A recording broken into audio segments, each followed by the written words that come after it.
உயிரோட்டத்தோட தான் இருக்கிறோம். ரத்தம்லாம் ஓடுதுங்க, ஹார்ட் பீட்லாம் இருக்குதான் செய்யுது. அந்த அல்ல இதுல சொல்லல.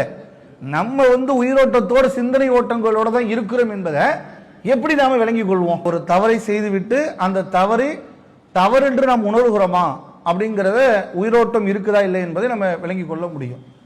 இப்ப இல்ல அல்லாஹ் இதுல சில காரணங்களை நமக்கு சொல்வதை நம்ம திருமறை குர்ஆன்ல பார்க்கிறோம்.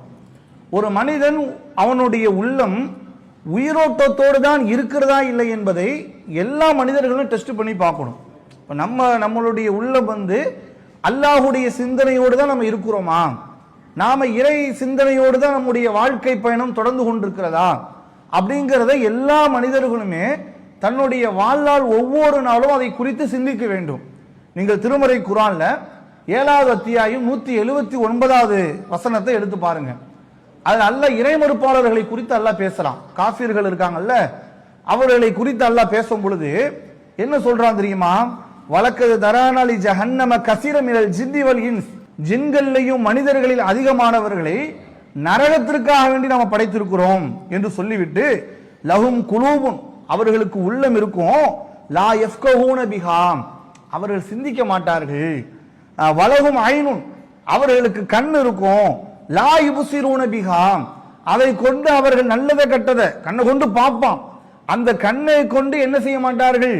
இது அல்லாஹ் எப்படி படைச்சிருக்கிறான், இது அல்லாஹுடைய அதிசயங்கள்ல ஒன்றாச்ச, இறைவன் இந்த மாதிரியான ஒரு அற்புதங்களை உண்டாக்கி இருக்கிறான என்று அவன் சிந்திக்க மாட்டான். லா யுப்சிரூன பிஹாம் வலஹும் ஆதானுன், அவனுக்கு காது இருக்கும், லா யஸ்மஊன பிஹாம், அவன் கேட்க மாட்டான். உலாயிக்க, அவர்கள் எப்படிப்பட்டவர்கள் என்று சொன்னால் உலாயிக்க கல்அன்ஆம், அவர்கள் கால்நடைகளை போன்றவர்கள், அதைவிட வழிகட்டவர்கள், அதைவிட கேவலமானவர்கள், அவர்களே அலட்சியம் செய்தவர்கள் என்று அல்லாஹ் இந்த வசனத்துல சொல்வதை பார்க்கிறோம். அப்ப அல்லாஹ் இந்த வசனத்தில் அல்லாஹ் நமக்கு என்ன குறிப்பிடுறான்? அல்லாஹ் யாரை கால்நடைன்னு சொல்றான்? சிந்திக்காதவங்களே அல்லாஹ் சொல்றான். உள்ள இருக்கு, கண்ணு இருக்கு, அவனுக்கு எல்லாம் அறிவும் அவனுக்கு வழங்கப்பட்டிருக்கிறது. அவன் அவனுடைய சிந்தனையை சரியான முறையில் செலுத்தாதவன், அல்லாஹ்வை குறித்து தொடர்பு படுத்தாதவன், இறைவனை பற்றி நினைக்காதவன், இறைவனுடைய அற்புதங்களை குறித்து யோசிக்காதவன், அப்படியான ஒரு மனிதன் இந்த உலகத்தில் எப்படியான மனிதன்? அவன் உடல் இருந்தும் சடலமானவன், ஒரு மௌத்த போன்றுதான். அல்லாஹ்வுடைய அருளை சிந்திக்கல, அல்லாஹ்வுடைய அற்புதத்தை சிந்திக்கல, அல்லாஹ் மனிதனை எப்படி படைத்திருக்கிறான் என்பதை குறித்து சிந்திக்கல. நம்மெல்லாம் நம்மை பற்றி சிந்திச்சாலே நாம அவ்வளவு வியப்புக்குரியதாக இருக்கும். நம்முடைய உடலில் இயங்குகின்ற ஒவ்வொரு பகுதியை குறித்து நீங்கள் சிந்தித்து பாருங்கள்.